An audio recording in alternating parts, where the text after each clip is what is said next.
For a satisfying lunch during your camping trip, try these delicious and easy-to-make meal ideas.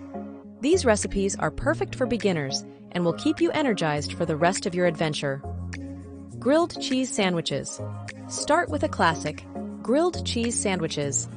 All you need are slices of bread and your choice of cheese. Butter the outside of the bread and place the sandwich on a hot skillet over direct heat. Cook until the bread is golden brown and the cheese is melty. If you have a mountain pie maker, this process becomes even easier and adds a fun twist. Consider adding extras like tomato slices, ham, or avocado to elevate your sandwich. Burgers and hot dogs.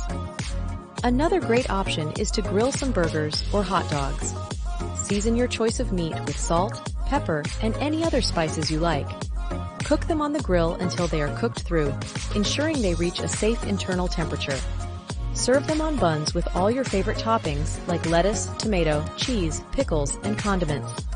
For a healthier twist, try turkey or veggie burgers. Campfire hot chocolate. And don't forget to wash it down with a warm cup of hot chocolate made over the campfire. Heat up some milk and mix in your favorite hot chocolate powder. For a special treat, add some marshmallows or a dash of cinnamon. Embrace the simplicity and freedom of camp cooking. Enjoy these easy and delicious lunch ideas on your next camping trip. With these meals, you'll be well-fueled and ready to take on whatever adventures the day brings. Happy camping and happy cooking!